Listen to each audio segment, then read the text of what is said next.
பைத்தியக்காரத்தனமா வந்து இந்த பரிகார கமெண்ட் கொடுத்தீங்கன்னா அவங்கள பிளாக் பண்ணுவோம். நேத்து ஒருத்தர் பிளாக் பண்ணோம். இந்த ஜாதகத்துக்கு 2ஆம் பாவகம் சரியில்லை. 2ஆம் பாவகத்தை சரி செய்து விட்டால் எவன் வந்து சரி செய்வான்? திரும்ப பிறந்துதான் வரணும். ஓகேங்களா? அந்த சரி செய்து விட்டால் அங்கதான் 20,000 வெள்ளி அந்த அம்மா தொலைச்சாங்க. அந்த சரி செய்து விட்டால் அப்படின்றதுக்கு. இந்த சரி செய்து விட்டால், முட்டாள் இந்த கதைலாம் விட்டுட்டு இருக்காதீங்க. தயவு செஞ்சு இந்த சரி செய்யறது என்று நடக்காது. வணக்கம். நமக்கு எண்கணி ஞானத்தையும் வேத ஜோதிட ஞானத்தையும் ஆன்மீக ஞானத்தை வழங்கிய அனைத்து குருமார்களுக்கும் நன்றி என்றதே வேளையில் இது ஒரு ஜோதிட விளக்க வீடியோ விருப்பம் உள்ளவர்கள் தொடர்ந்து பார்க்கலாம். அண்ட் நமது 18 வியூஆர் யூடியூப் சேனலை சப்ஸ்கிரைப் பண்ணியிருக்கின்ற அனைத்து தோழர்களுக்கும் நமது நன்றிகள். இன்றைக்கு ஒரு நேற்று நின்றேன் 2 days பிஃபோர் ஒரு அம்மா வந்து ஒரு ஜாதகம் பார்த்தாங்க. ஜாதகம் பார்த்துட்டு இந்த கல்யாணத்துக்கு இந்த முகூர்த்தம் குறிக்கிறதுலாம் எப்படியா, நாங்கள் அதை எப்படி வந்து கான்டாக்ட் பண்ணுறதுன்னு. அப்போ நான் அந்த அம்மாவுக்கு சொன்னேன், உங்களுக்கு ஜோதிட ஆர்வம் இருந்தது மா, திருமண நாளை குறிக்கிறீங்க, ஒரு நல்ல காரியத்துக்கு நாளை குறிக்கிறீங்க. குறிப்பா கல்யாண நாள் நான் எப்படி கொடுக்குறேன், என்னோட குருநாதர் எனக்கு என்னத்தை கத்து கொடுத்தாரு அப்படின்னா, அந்த திருமண நாள் நீங்க எந்த திருமண நாளை வந்து சூஸ் பண்றீங்களோ அந்த நாள் முதல்ல சனிக்கிழமையா இருக்கக்கூடாது. நான் ஜோதிடத்துல இருக்கிற விஷயம் சொல்றேன். இதுக்கப்புறம் உங்களுடைய சௌகரியத்துக்கு ஏற்ற மாதிரி அதை நீங்க அட்ஜஸ்ட் பண்ணி வச்சுக்கோங்க. ஆனா மோஸ்ட்லி திருமணத்தை சனிக்கிழமை வைக்கக்கூடாது. அதுக்கு காரணம் தெரியும். சனின்றது எல்லாத்துக்கும் ஒரு முற்றுக்கட்டையான ஒரு பிரச்சனை கொடுக்குற ஒரு கிரகம். ஓகேங்களா? அப்போ சனிக்கிழமையில சனி கிரகத்தின் தாக்குதல் அதிகமா இருக்கும். அதனாலதான் அது சனிக்கிழமை. ஓகேங்களா? ஸோ இந்த அமைப்புகள்ல சனிக்கிழமைகள்ல கண்டிப்பா வைக்கக்கூடாது, செவ்வாய்க்கிழமைகள்ல வைக்கக்கூடாது. இது குறிப்பிட்ட இந்த செவ்வாய்க்கிழமைன்றது குறிப்பிட்ட சில லக்னக்காரர்களுக்கு ஒத்து வரும். மோஸ்ட்லி பாத்தீங்கன்னா இல்லைங்க செவ்வாய்க்கிழமை தாங்க எனக்கு நல்ல காரியம் நடக்குதுன்னுவாங்க. இது ஒரு சிலருக்கு ஒத்து வரக்கூடிய அமைப்பாக இருக்கும். ஓகேங்களா? இதனை கடந்து வளர்பிறை கிட்டத்தட்ட பௌர்ணமி வர்றதுக்கு ஒரு வாரம் 5 நாள் 10 நாள் வந்ததுன்னா ஆக்சுவலி நீங்க ரொம்ப இதுல இருப்பீங்க. அந்த அஷ்டமி தாண்டும் பொழுது அந்த ஓகே ஜாதக கட்டத்துல இதை நான் எப்படிங்க பார்ப்பேன்? சூரியன் இருக்கார்ல, இது நீங்க பார்த்துதான் ஆகணும். ஜோதிடத்துல சூரியன் சொல்லப்படுறது பூமி. தயவு செஞ்சு சூரியன் இருக்காதீங்க. ஆனா ஜாதக கட்டத்துல சூரியன் இருக்கிற இடத்துல இருந்து 1ல இருந்து 7 வரைக்கும் இருக்கக்கூடிய சந்திரன் வளர்பிறை சந்திரனுங்க. சூரியனோடவே சூரியனும் இருக்கிறாரு, சந்திரனும் ஒரே கட்டத்துல இருக்காங்க. அந்த நாள் அமாவாசை. சூரியன் இருக்கிறாரு, சூரியனுக்கு நேர் எதிரில் சந்திரன் இருக்காரு, அந்த நாள் பௌர்ணமி. சூரியன் இருக்காரு, சூரியனுக்கு 10ல சந்திரன் இருக்காரு, அது தேய்பிரை அமைப்புகள்ல வந்தாச்சு. கிட்டத்தட்ட அப்படியே அஷ்டமி நவமி அமைப்புகள்ல அது தேய்பிரை அமைப்பு. லாஸ்டா ஒரு 4 கட்டத்துல இருக்கும்போது எந்த சுபகாரியங்களும் செய்யாதீங்க. தயவு செஞ்சு இது வீட்டுல இருக்கக்கூடிய பெரியவங்க, இந்த வீடியோவை வீட்டுல இருக்கக்கூடிய பெரியவங்களுக்கு, தாய்மார்களுக்கு சுபகாரியம் பண்றதுக்கு எப்படி நான் நாள் பார்க்கணும்னு தெரியலையேன்றவங்களுக்கு. 1வது சந்திரன் வளர்பிறை சந்திரனமாக இருக்கணும். அடுத்ததாக நல்ல கிழமை என்னங்க, அதை நீங்க சொல்லலையே. நல்ல கிழமை எப்பொழுதுமே வெள்ளிக்கிழமை, புதன்கிழமைங்க. இந்த 2 நாட்கள் மிக மிக மிக சுப அமைப்புல சொல்லப்படக்கூடிய, நம்ம தான் சொல்றோம்ல மகாலட்சுமி சுக்கிரனை பொண்ணா தானே சொல்றோம், வெள்ளிக்கிழமையே மகாலட்சுமி வர நாளா தானே சொல்றோம். இந்த மாதிரி நாட்களை முடிந்த அளவுல ப்ரிஃபர் பண்ணுங்க. ஓகேங்களா? இல்லைங்க எனக்கு முடி இல்லைன்னா பிரச்சனை இல்லை, அது உங்களுடைய வசதிக்கு ஏற்ப விஷயம்.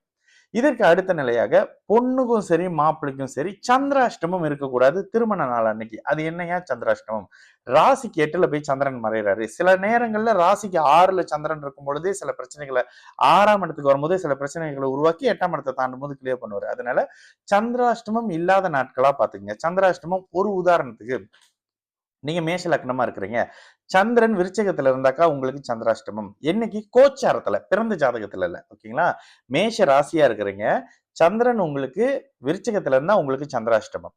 நீங்க ரிஷப ராசியா இருக்கிறீங்க, குரு சந்திரன் உங்களுக்கு தனுசு வீட்டுல இருந்தாருன்னா உங்களுக்கு சந்திராஷ்டமம்.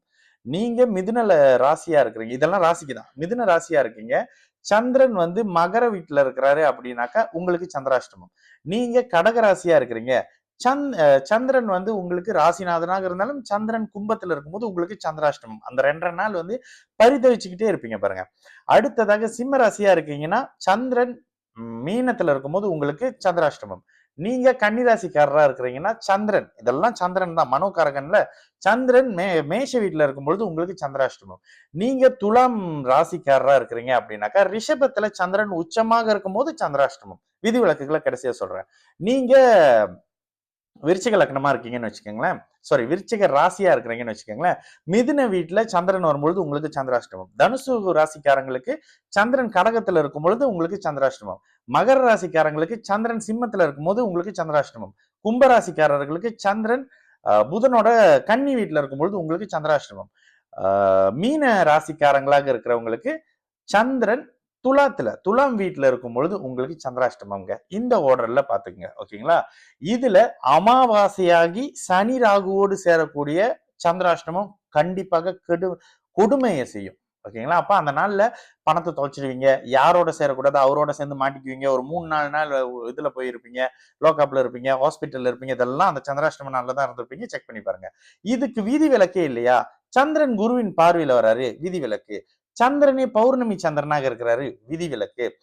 சந்திரன் வந்து ஸ்தான பலம், அது வந்து உச்ச நிலையில ஒளியா இருக்கணும். கண்டிப்பா சந்திரன் ஒளியா இருக்கணும். சந்திரன் எங்க இருந்தாலும் ஒளியா இருக்கணும். சனி ராகு கேதுவோட அவர் சேரக்கூடாது, செவ்வாயோட அவர் சேரலாம். ஏன்னா சந்திர மங்கள யோகம்னு நண்பர்கள் 2 பேரும் பேசிக்கிறாங்க. நண்பர்கள் 2 பேரும் ஒரு வீட்டுல இருக்காங்க.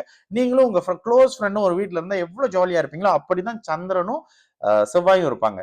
நீங்களும் உங்களோட பரம எதிரியும் ஒரு வீட்டுல வச்சா எப்படி இருப்பீங்களோ அப்படிதான் சந்திரனும் சனியும் இருப்பாங்க, சந்திரனும் ராகுவும் இருப்பாங்க, சந்திரனும் கேதுவும் இருப்பாங்க. ஏன்னா ஒளி கிரகங்கள் ஒளி இழக்கக்கூடிய அமைப்புகள்ல சில கெடுதல்களை பண்ணும்.